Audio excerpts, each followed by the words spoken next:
Good afternoon. Welcome to Brown Bag Friday. It's been 2 weeks since I've had a chance to visit with you, so thank you for being here and watching this today.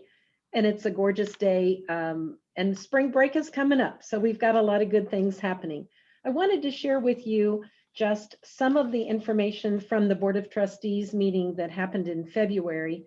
And hopefully you've checked out the weekly and read the notes, or we'll be able to see those. But we had a trustee that resigned. So as you probably know, Jim Page submitted his resignation. So what is that process and what is happening? The board decided that, and according to their policy, they are taking applications. So here in the president's office, we have an application for individuals who would be interested in serving as a trustee.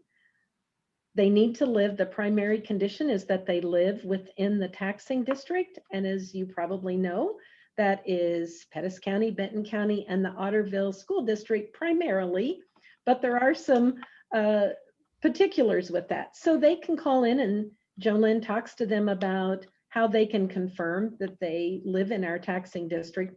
Then we will send them the application. They need to return that in person to us. And we give them some other information about the board responsibilities, along with the board code of conduct and the ethics of being a board member, just for them to understand what it is to be a trustee here for State Fair Community College. So far, we have had 3 individuals who have submitted their application to be considered by the full board. Our board is going to be meeting in a special session on the 11th for a budget work session. You will see that notice next week. They're also going to be discussing the applications for trustee. The individuals one individual will be selected, and that individual will serve until the next board election, which will be in April of 22. At that point in time, 2 seats would automatically be up for the April 22nd election, and then there would be 2 years remaining on this unfilled term. So individuals in April of 22 that are eligible and interested in running for our trustees would have 2 options. One to run for a 6-year term. There will be 2 slots, and one to run for the 2 years of the unexpired term. Hope that clears that up. If you know individuals that might make board members that would be interested in moving forward our strategic plan, the initiatives and efforts of our college, you're welcome to encourage them to reach out to our office. We'll send them the application they can submit. The trustees have asked that those be in by noon on March 11th so that they can consider them the afternoon of the 11th when they meet. So good news there. I want to tell you that we have interest. I want to tell you too that we have a college council meeting this afternoon at 1 o'clock. You all have representatives to the college council. The one agenda item on today's calendar is to discuss our inclement weather snow days policy and regulation. When we went into the pandemic, obviously we have all been working, learning remotely at times, more than others, but we have implemented more than $1 million worth of technology. And some folks were like, well, why would we have a snow day when we've pushed technology into people's hands and throughout the campus? That doesn't mean students all have access. So there's a lot to think about, but we are going to begin that discussion. College Council will take it up, as well as the HR Advisory Committee. Then those 2 ideas will be combined and taken forward to the leadership team and all of you. So you will have an opportunity to respond to the ideas that come forward. Obviously, the goal is that next year, should we have inclement weather days, or if there were to be inclement weather yet this year, that we would, that next year will look different, so that we could have an opportunity for students to continue learning. What would that look like? and employees maybe continue working, what would that look like?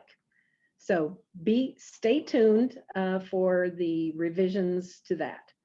Also, the leadership team, we are working on our budget for fiscal year 22. College Council last month put forward priorities that the leadership team is taking into consideration.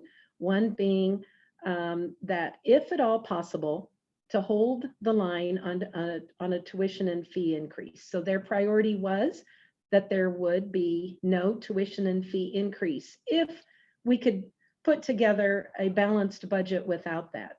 The other priority is to sustain our employees with a salary increase. And so both of those things currently are in the planning for the fiscal year 22 budget, and our leadership team met yesterday. We're going to be meeting again on Monday, and then those things will be presented to the board on March 11th in their work session. They're going to be meeting remotely via Zoom again, so you can tune in. You'll be able to see that live on YouTube. Finally, I want to say that I am so excited because all essential workers beginning March 15th, and that's just a week away primarily, you are going to be eligible to get the vaccine, the COVID vaccine.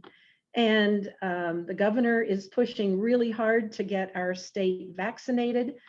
And I just can't say enough about the importance of vaccine to being able to have as normal a fall semester as possible. So as essential workers, and all of our employees are considered that as teachers and essential workers, I encourage you to get signed up.